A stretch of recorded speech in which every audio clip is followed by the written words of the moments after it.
Good afternoon. Hello, everyone. Just going to give it a minute for folks to join us and then I'll get started.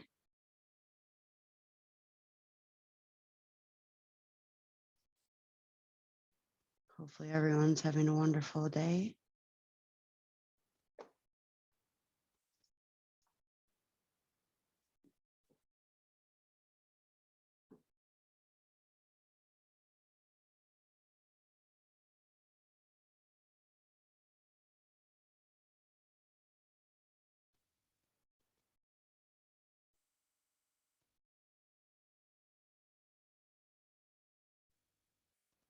Hopefully you guys can hear me all right and see my screen.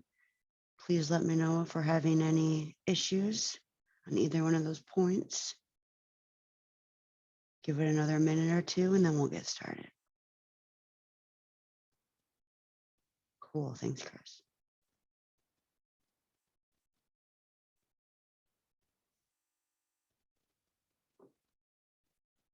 Perfect.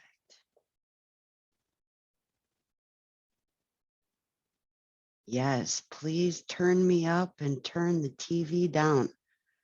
All right, guys. So wanted to go ahead and start the presentation today. We are going to talk about how to control access with identity as the new perimeter. And before I jump into introductions, I wanted to mention I would love to keep this session casual and interactive. So please do not be shy. If you guys have any questions or want me to elaborate, don't hesitate. Just, jump right in. You can feel free to unmute yourself if you're bold and want to talk, or if you want to put something into the chat, I'm going to do my best to monitor that as well. So bear with me. Now, if we haven't met before, nice to meet you. And I am Katie McCroskey, the Senior Director of Knowledge Management and Training at Thycotic.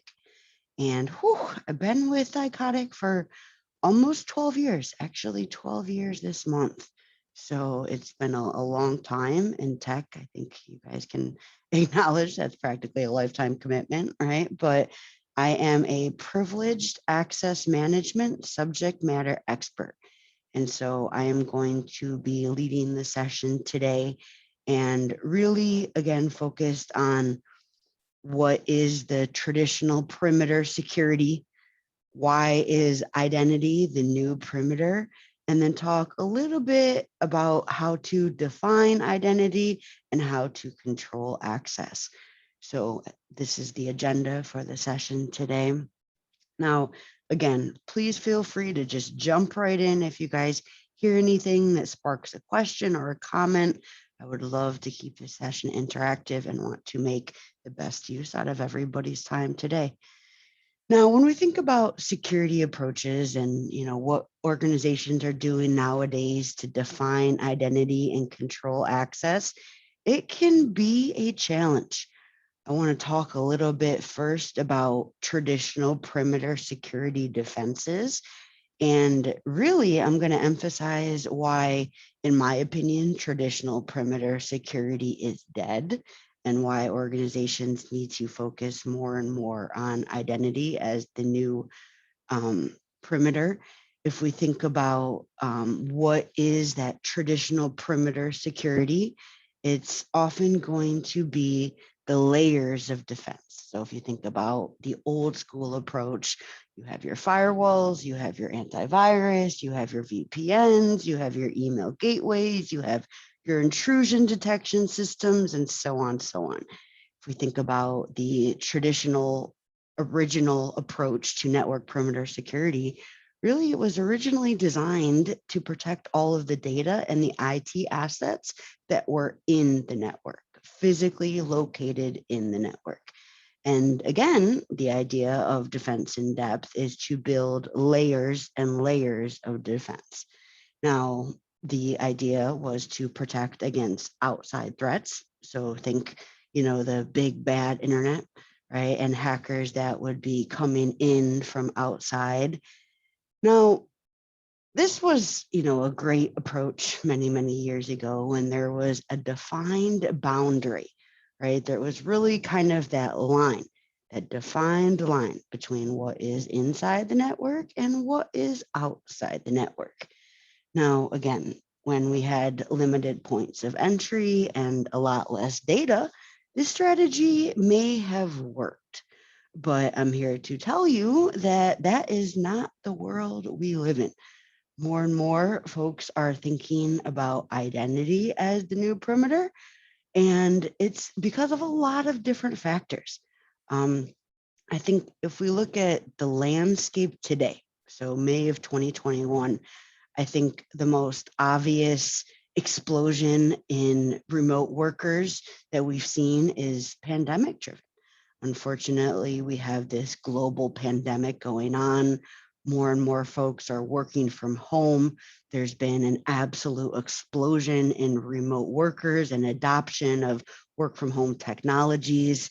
So it's no longer about securing the network. It's more and more about securing the endpoint, as I call it. So this means different things to different people. It can be the desktop, it can be the laptop, it can be the tablet, it can be the mobile. It's whatever people are using in that work from home process.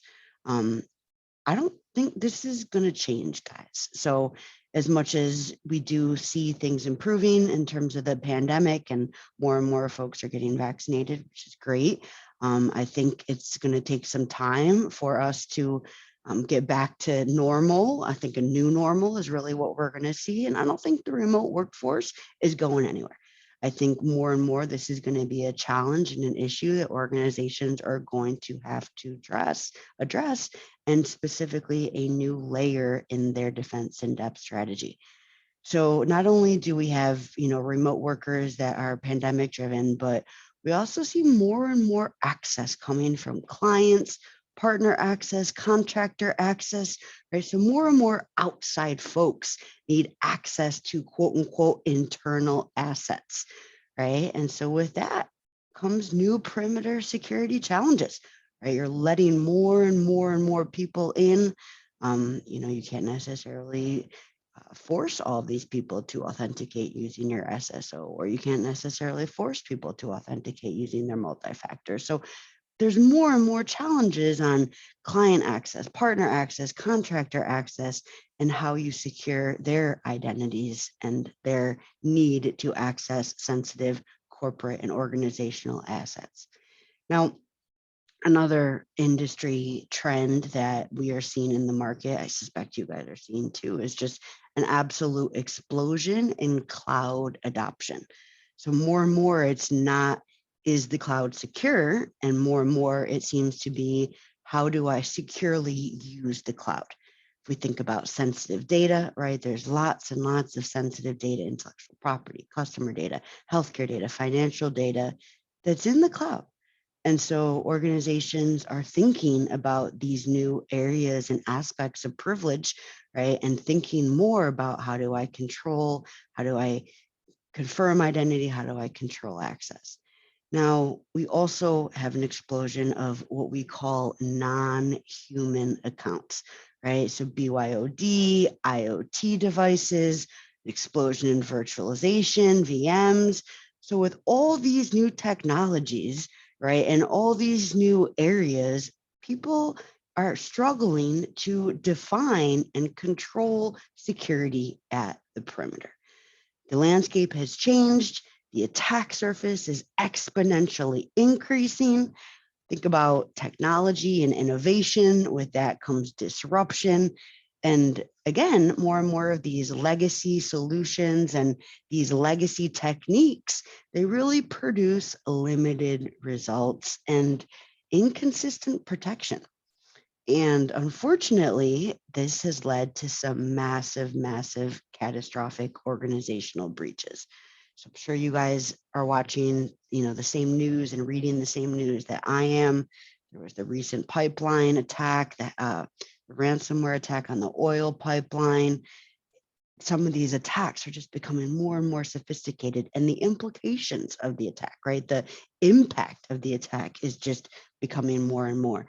I often think of the global cost of the breach at around $4 million, but more and more, we're seeing some of these massive attacks that end up costing organizations billions, with a B, billions of dollars, because everything is multiplying, right? There's more and more devices, there's more and more ways into the network, there's more and more people outside the network that need access to sensitive data.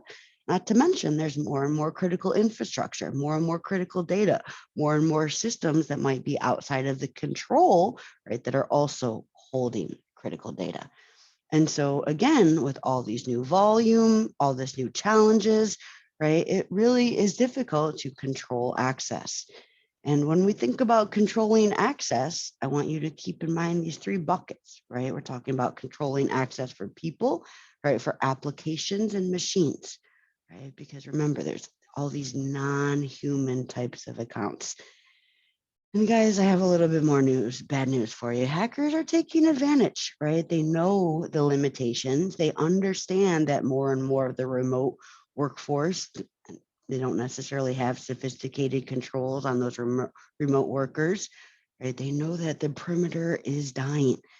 And so if you think about securing these aspects and access and identity, it really comes back to passwords. So not all passwords are created equal. If you think about hackers and how they typically target organizations, they go after privileged access and privileged access passwords. And so we're going to talk a little bit more about that in the future. But I'd like to talk a little bit about moats. Now, this is an odd topic, but I think, with perimeter security defenses, I really want to use this analogy and I want to hit home why, in my opinion, perimeter security is dying, if not dead. Now, think about a castle and think about a moat. I don't know if we have any Game of Thrones fans. I personally am a Game of Thrones fan, and this is a spoiler alert. So if you have not yet watched Game of Thrones, and if you intend on watching Game of Thrones, you might want to, distract yourself or turn the TV up a little bit as I go through my analogy here. But, think about the old school castle and the moat. I want you to think about this. I want you to think about why we do not see moats used nowadays in security. I'm here based in Washington, D.C. The White House is not very far, not to mention the Pentagon and several other very important U.S. government buildings that have the highest level of security. But I'm here to tell you there is no moat around the White House, nor is there a moat around the Pentagon. Now, this might sound silly, and you might be asking yourself why I'm talking about moats, right? So think about the water around the castle. Maybe it has alligators or sharks in the water, or, other lines of defenses from, the olden days. People don't really use these moats anymore. And the reason why they don't is because time and time again, history has proven that a moat is not an effective security perimeter defense. Think about it. People get through the moat. So I'm going to, again, draw from the Game of Thrones series, very popular series. And towards the end of the series, there was a huge battle, massive battle. These zombie-like creatures were trying to get into the castle. There were tons of people defending the castle. And I really thought there's no way these zombies are going to get into the castle. Night walkers, these ice-like zombie creatures. But you know what? They got into the castle. Time and time again, the enemies always get into the castle. Now, why is that? Because moats and often perimeter defenses are not enough. Okay, more and more people, right, are understanding that perimeter defenses like firewalls and antivirus are not enough. People need to think about identity as the perimeter. Now, not only did the moat not stop the bad people from getting in, right? And if we think about modern days, I'm trying to draw the analogy of hackers getting in the network. I also want you to think about the insider threat for a second, because this is very important.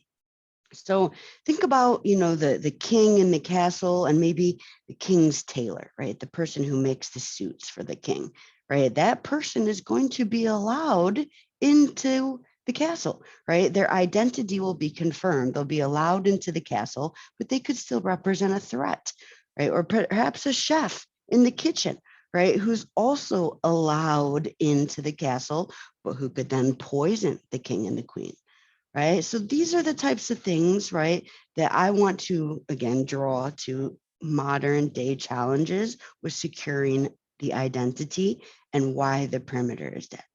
You don't see moats used, right? More and more identity and access controls, right, are being done through constant zero trust and least privilege approaches.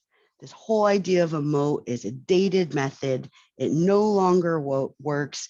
No matter how many sharks or alligators are thrown into the water, right? The enemy always gets in, right? And that's what I'm trying to tell you. You still need a firewall, right? I'm not trying to tell you that you don't need a firewall, but the point I'm trying to make is that to truly secure the perimeter, right, more and more controls need to be placed on identity and access.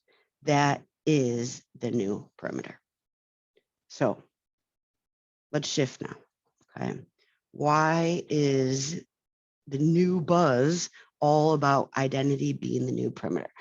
Right. And so I want to talk about some specifics here and some approaches that you can take back to your team, right, back to your organization to consider, right, implementing for your defense in depth program, right, for how you control identity and access. Now, I'm the trainer, so I talk and talk and talk, but one of the things I really want you to think about is if identity is the new perimeter, right? If that is the new way, control into the network should be hyper focused on defining and confirming identity. So if we think about how do we confirm identity, right? It's authentication, right? Identity equals authentication. These two terms can be used interchangeably, like soccer and football. Just depending on where you are in the world, you might be using these terms talking about the same sport. Now, identity and authentication are all about proving I am who I say I am, and I should be allowed to access that corporate resource. I should be allowed privileged access, access to the network, access to the cloud, access to whatever it is. Now, that's only one part, right? Because not only do you have to think about authentication and identity, but you also have to think about access.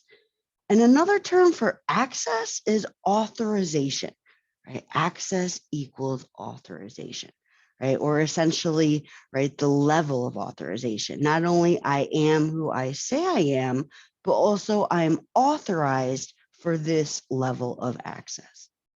Now, hackers aggressively target privileged access, right? They want to appear to be the trusted insider and move around the organization, again, avoiding entirely those perimeter defenses. So oftentimes when I'm talking to organizations, I'm helping them analyze and understand that you need stricter controls on all aspects of privilege. Now, when we think about identity and access, remember those three buckets I mentioned before, okay? Because it's not only people, it's also machines and applications. Confident you guys have seen, as I have seen in this industry, just an absolute explosion in more and more non-human accounts that need active security and management, right? So remember, it's the three buckets. It's people that need identity and access controls, it's machines that need identity and access controls, and it's applications that need identity and access controls. Now, one of the things that I think is most important around identity and access controls is this contextual policy-driven approach to these types of controls. And the key, guys, is context, right? What is the context of the identity? Contextual identity security, right? It's important to understand all of the information about the device, right? What is the machine? You need to understand that level. You need to also understand information about the user, information about the application, information about the resource that's being accessed, information about past behavior access, right? Contextual identity security, details on all of these different pieces. So you really get the full picture. You really get the full picture of who and what is doing the access, right? And what exactly specifically they are allowed to access. Controlling all of these aspects is important. So if we think about how do we confirm identity? For people, remember it's passwords.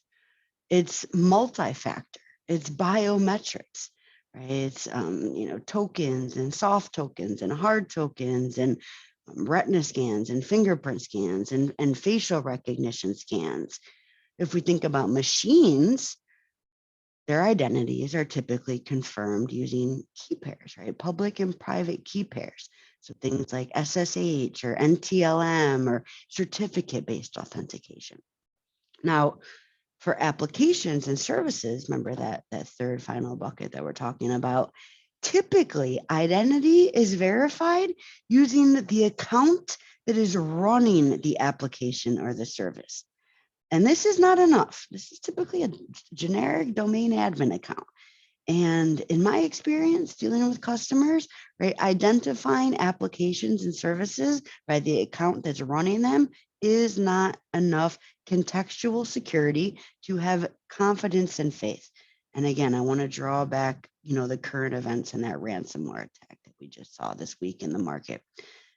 Typically, when I'm talking to customers, I always say an ounce of prevention is worth a pound of the cure, especially when it comes to ransomware, right? To truly confirm the identity of an application, it has to be done using things called immutable properties. Okay, so immutable properties are things that cannot easily be spoofed about the application. Now, the key is easily spoofed. So when we're thinking about immutable properties, think about like the version and the product name, the file location download, the certificate, the application hash, right? The vendor's certificate, the vendor signature, right? These are things that cannot easily be spoofed by hackers. Now, once you've confirmed the identity of the people, the machines, and or the applications, right, then you need to think about controls for access, right? Controls for access for the machines, the people, the applications. Now, what I often recommend when I'm speaking to my customers is access needs analytics and risk assessments, right? To truly understand what level of access is truly needed for the person, for the application, or the machine, right? You want to do some sort of risk assessment and ask yourself basic security questions like what's consistent normal access, right? What is the established level of risk based on the level of access? What is the sensitivity of the asset that's being accessed? Okay, because again, right, the challenges with traditional perimeter security and the identity being the new perimeter is that more and more organizations are moving towards a zero trust approach, right? No defined access, no standing privileges. Now, if you're not familiar with this term or this concept, zero trust, it's a well-known, I think, security methodology, but I would describe it more as a process or a mindset. So zero trust is based on the idea, again, of no assumed trust. Doesn't matter whether the person or machine or app is inside or outside the perimeter. No standing privileges whatsoever, no trust. Now, if we think about, again, the historic perimeter security, the old way was to trust but verify, right? The new way, the new recommended way is never trust and always, always constantly verify, right? Everything must authenticate before granting access. Everything. Okay, so remember, we're talking about those three buckets. We're talking about people that need to authenticate. We're talking about devices and machines that need authentication. And we're also talking about applications, right? Confirming the identity of the user, confirming the identity of the device, and the identity of the application, right? All of those components are critical, right? And then once authenticated, the next step is to limit privilege and access. Okay, effective zero trust requires two things, guys: continuous verification and ongoing monitoring of access controls. Okay, and these things are important because once you have established your zero trust, right, what comes hand in hand with zero trust is least privilege. Security driven management philosophy where everything is given the minimum level of access rights needed to get its job done. Now, again, I've tweaked this definition a little bit because I think often when I read this definition, it's where people are given the minimum level of access rights. But I want to emphasize everything. Okay, because as we heard, right, with the ransomware attack just this week, it's applications, it's machines, right? Least privilege is about limiting the privileges of everything, minimum level of access rights needed to do its job. And when we think about least privilege, my recommendation is to start with the local admin privileges and scale out from there. We've already talked about the emphasis on the endpoint, the desktop and the laptop, especially during the days of the COVID, right? More and more folks are working from home. Hackers aggressively target that local admin access, right? That local admin access is the first point of privilege escalation for an attacker, for a hacker. Once they have successfully gained local admin access on a workstation or a machine, it is only a matter of time before they get deeper and deeper into the organization. And by that time, they're stealing data. Okay. Now, least privilege is a step beyond role-based access control. Okay. So least privilege is focused on what is the sensitivity of the asset that's being accessed and who or what is doing that access. Now, when I'm working with our customers and helping organizations stay secure, a common theme I have found as it relates to least privilege is not only security, but also compliance, guys. So whether we have GDPR requirements or any other industry specific compliance mandates, often a least privilege approach is mandated. Okay, so what that means is oftentimes people need to prove or provide attestation that they're moving towards least privilege. Okay, so for example, like, the SANS, top 20 critical security controls, NIST, FISMA, these are some of the common security controls. Hopefully you guys have heard of these that require least privilege implementation. Okay, so again, it's not only a security angle, it's also important for compliance. So again, if you think about why, right? Why should you consider zero trust and least privilege for your team, for your organization? It's all about risk reduction, right? It's all about providing greater security controls for your organization. It's all about reducing the attack surface, right? Reducing the potential impact of a possible breach. Because, guys, I mean, I hate to say it, but again, nowadays it's not a question of will you get breached. It's a question of when and how bad will that breach be. And remember, it's not only about security, it's often mandated by compliance. It's often an audit requirement. More and more folks are absolutely forced to move towards zero trust and least privilege. And it's impactful if you do, right? So 68% of organizations that have already been breached believe that the breach could have been less impactful if they would have implemented a more sophisticated identity and access management strategy. So I've been rambling on and on for about 30 minutes, but hopefully at this point, I've convinced you to at least consider least privilege and zero trust, look into it a little bit more. So now we're going to shift the presentation, right, and talk about how you get there, how you do it, right? How can you help your organization and your team implement a better zero trust and least privilege strategy? So first and foremost, right, it starts with multi-factor and strong authentication, things like micro-segmentation of your network, and then tools. Okay, tools are always going to play an important part. Things like identity and access management tools, security and compliance governance tools, and then of course, privileged access management tools, which is what I do and what I'm here to talk to you about a little bit more. So where do you start? How are you going to control access and define identity? This is always difficult. So let's do a quick refresher on some best practices. Talk about, what I recommend and what I typically see our customers doing. So if we think about zero trust and least privilege, sometimes it can be perceived as inconvenient. So imagine this little scenario.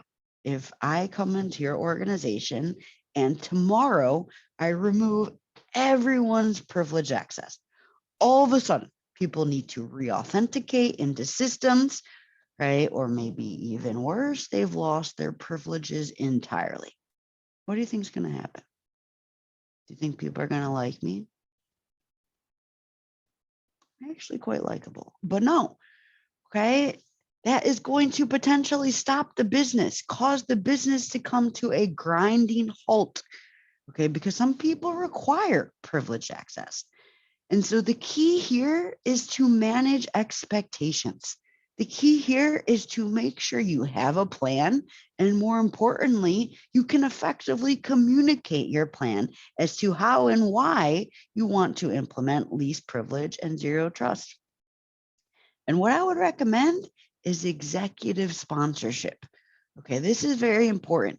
You got to start at the top, right? You got to understand who are the organizational leaders within your organization that need to get on board with this plan, right? They need to see it. They need to understand the value of moving towards a least privilege and zero trust approach, right? And they really need to provide support for your plan. Okay, because once you start explaining to your team the risks and the importance of zero trust and least privilege, and remember from that security perspective, from that compliance perspective, and you may even want to bring in your legal team, right? They can often help as well. Okay, but the whole time you're communicating with your team, I must stress the importance of effective planning, right? Because overnight, you're not going to remove privileges. You're going to have a phased process, right? To ensure that you do not interrupt the business, right? To ensure that operations can continue to execute as needed, right? No extra burden on the help desk, right? No people that are completely locked out of doing their job. Okay, so create that plan, create that rollout process. Keep your team updated, communicate effectively. This is very important, okay, for implementing least privilege and zero trust. So, where to get started? First and foremost, you're going to want to identify your most critical assets, your sensitive data, right? Where do you need the most zero trust and least privilege? Sounds simple, but it oftentimes is not. Okay, think about your mission critical systems and applications. If you're a software company, that might be your code and your build process. If you're a hospital, that might be your patient data, right? So whatever your line of business is, whatever your organization, your most sensitive data, start there, right? Identify your most critical assets, your mission critical stuff. Okay. And then the next step is to take a risk-based operations first approach to securing privilege. Now, I'm going to say that again because it's a little bit of a mouthful, okay, but it's very important. Okay, a risk-based operations first approach.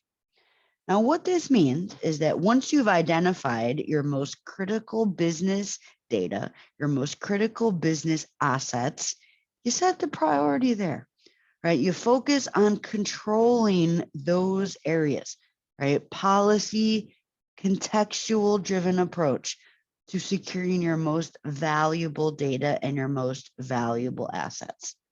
And again, right, based on the risk and the criticality of the asset, right, that should help you prioritize, should help you know where to start with zero trust and least privilege. Now, the next thing I recommend is identifying and defining privileged access for your organization. Okay, because again, for everybody, it's going to be different.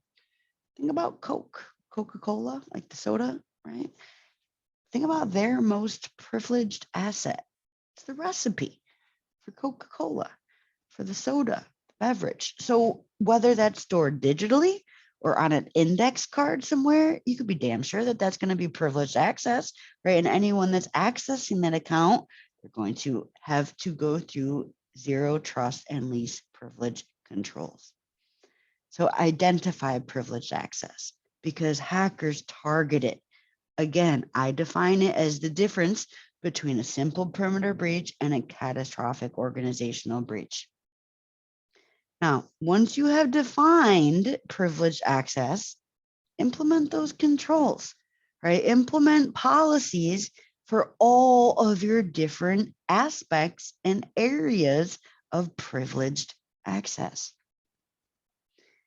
Now, remember to start with an inventory. Right? To be successful in zero trust and least privilege, you got to know what you have and what you're going to actively secure. Okay. So remember those critical business critical assets and data, right? You have to find those. Okay. So you start with a discovery process. If you think about compliance requirements, if you have industry specific compliance requirements, you want to incorporate these into your plan, incorporate these into your strategy. Don't let your compliance mandates be an afterthought, right? Make them be part of your strategy. Align your approach with enforcement and attestation. Okay, your policies should reflect your mandates or your compliance requirements. It's going to help you in the end. And remember, it's about controlling aspects of privilege for humans, right? For devices and machines and applications. Okay, because more and more privilege access is done by non-human accounts, right? And to prevent all those types of nasty ransomware attacks and some of the more sophisticated attacks we see nowadays, it's important to control all three. And it's very important to understand that identity and access and privileged access is typically going to be a program, not a project, meaning it will not stop. Okay, so to be successful with zero trust and least privilege, you're always going to need active management. There's going to be a new threat. There's going to be a new area of privilege that you need to actively protect and secure. I often describe it as cradle to grave management, life cycle management for everything related to privileged access. Now, I wanted to share a few facts and stats with you guys. Okay, so 80% of breaches involve privileged accounts.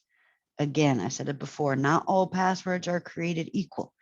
Okay, passwords that give privileged access or grant insider access is what hackers aggressively target. And remember why?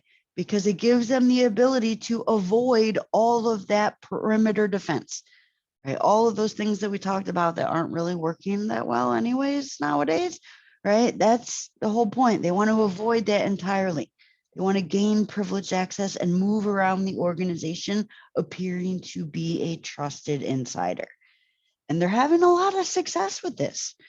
Okay, so depending on the latest study, the typical average dwell time is around 200 days. Okay, so what this means, think about that, 200 days. People are inside the network, hackers are inside the network for weeks and weeks, months, sometimes even years, guys, to be honest, before the breach is detected. And by that point, it's too late. It's costing organizations a lot of money.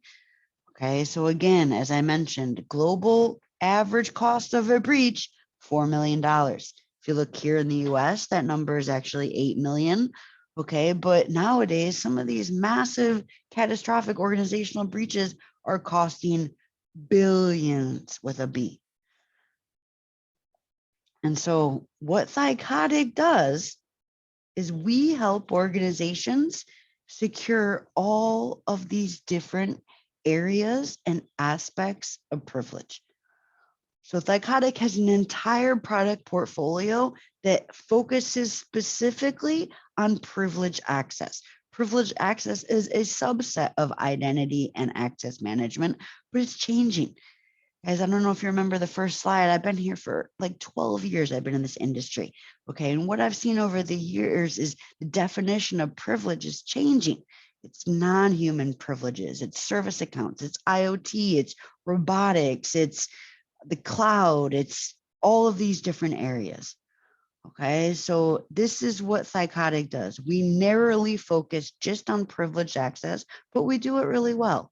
Okay, this is our sweet spot. This is our special area where we help our customers most, securing all areas of privilege.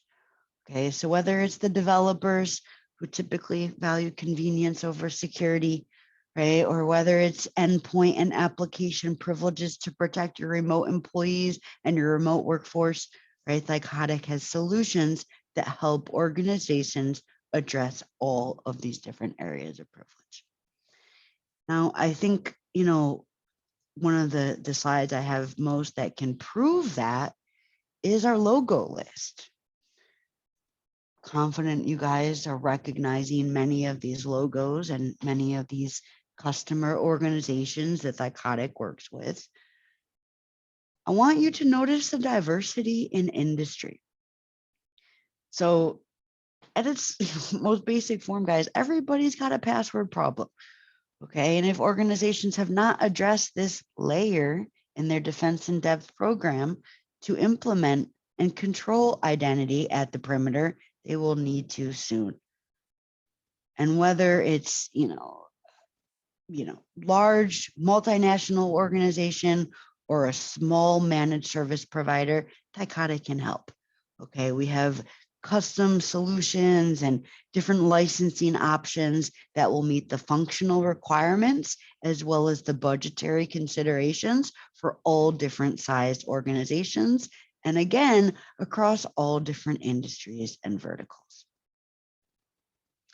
Now, I just got the chat message saying I'm running out of time, and I'm hopeful that we might have some questions from the group. So I wanted to real quick throw up our website, check in with you guys and see if we have any questions. Looks like I've received a request for the presentation, and absolutely, please follow up and we can share that. Is there any other questions we have from the group?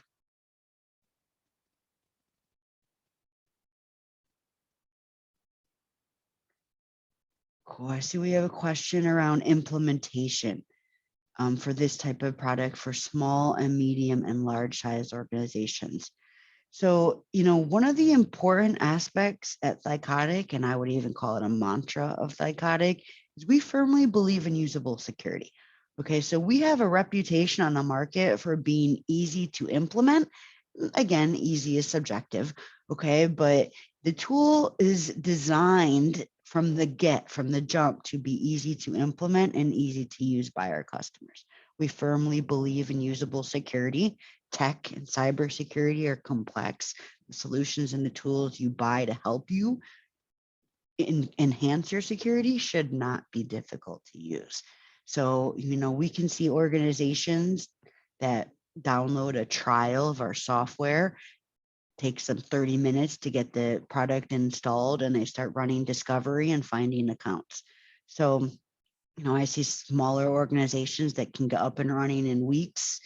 Maybe larger organizations might take, a few months to get up and running, but really depends on the organization and what type of dedication they have and resources they can allocate to the project. I see some people wanting to connect with me on LinkedIn. Absolutely. Please don't be shy. I would, love to meet and chat with all of you. So please, find me on LinkedIn and connect with me on LinkedIn. And please check out our website as well. If you guys want more information, we have great white papers, customer testimonial videos. Like I mentioned, you can sign up for a trial key or volunteer for a demo. So check us out on our website, and by all means, guys, connect with me on LinkedIn.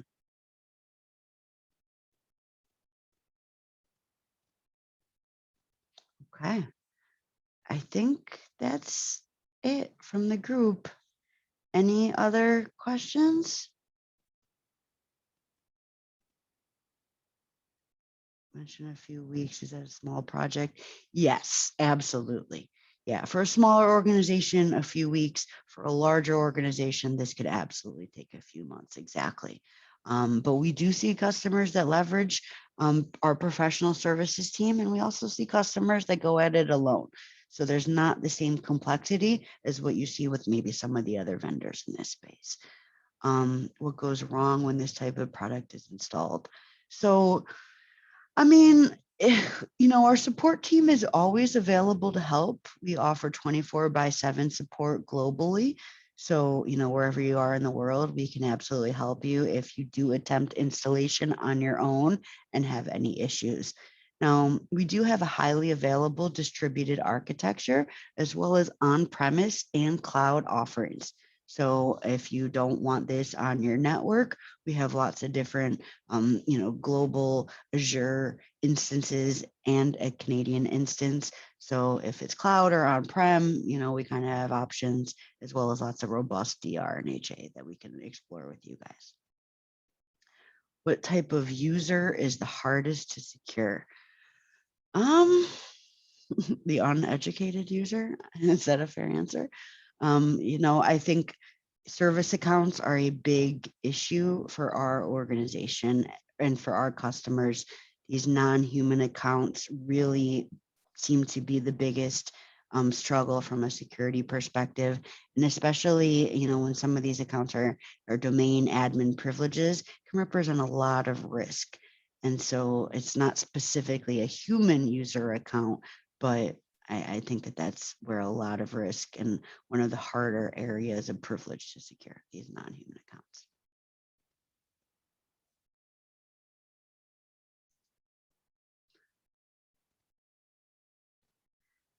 I do not see the government following this idea about abandoning a moat.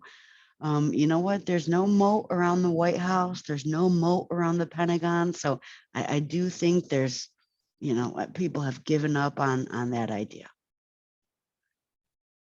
Cloud service for Canadian customers stored in Canada. Yes, it is. Yep, the data is in Canada. We have several Azure instances across the globe. So we have US data, Canadian data. We also have data that's hosted in EMEA as well as the APAC region. So folks can really pick where in the world they want their data hosted. Trying to get through all the questions. Does Thycotic support Mac OS and mobile devices? So absolutely. You can't install Secret Server on a Unix or Linux box, but we can actively manage Mac machines. For mobile devices, we're not an MDM solution, but we do have a mobile app. So folks can access our solutions on their mobile, but we're not controlling anything on the mobile. We're not MDM. And I think that's it. Did I get everyone's questions?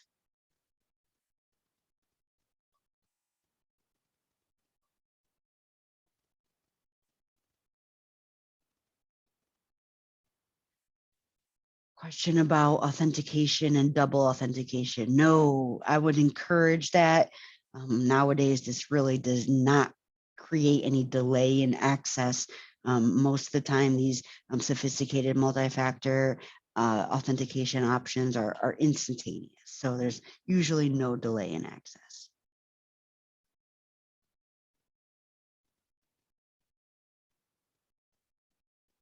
All right, guys, I think I'm out of time.